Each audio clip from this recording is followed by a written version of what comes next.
ہم غصے میں کیوں چلاتے ہیں؟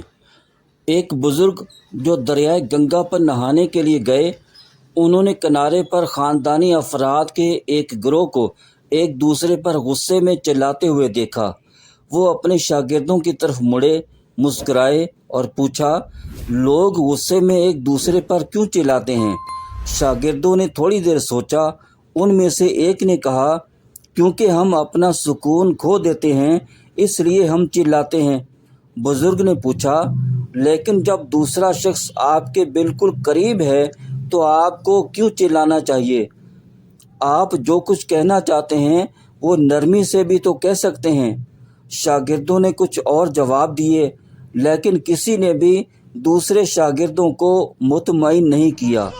آخر کار بزرگ نے وضاحت کی، جب دو لوگ ایک دوسرے پر غصہ ہوتے ہیں تو ان کے دل ایک دوسرے سے بہت دور ہو جاتے ہیں۔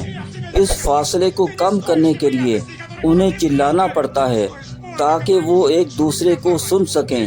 وہ جتنا زیادہ غصے میں ہوں گے، انہیں اتنا ہی زور سے چلانا پڑے گا تاکہ وہ اس بڑے فاصلے کو پار کر کے ایک دوسرے کو سن سکیں۔ جب دو لوگ محبت میں ہوتے ہیں تو کیا ہوتا ہے؟ وہ ایک دوسرے پر چلاتے نہیں بلکہ نرمی سے بات کرتے ہیں، کیونکہ ان کے دل بہت قریب ہوتے ہیں۔ بزرگ نے اپنی بات جاری رکھی، جب وہ ایک دوسرے سے اور زیادہ محبت کرتے ہیں تو کیا ہوتا ہے؟ وہ بولتے نہیں، صرف سرگوشی کرتے ہیں اور محبت میں ایک دوسرے کے اور زیادہ قریب ہو جاتے ہیں۔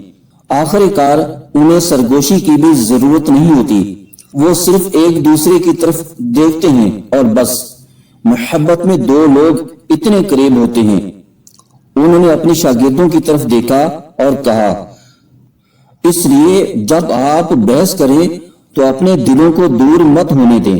ایسے الفاظ مت کہیں جو آپ کو ایک دوسرے سے مزید دور کر دیں، ورنہ ایک دن ایسا آئے گا کہ فاصلہ اتنا بڑھ جائے گا کہ آپ کو واپس پلٹنے کا راستہ نہیں ملے گا۔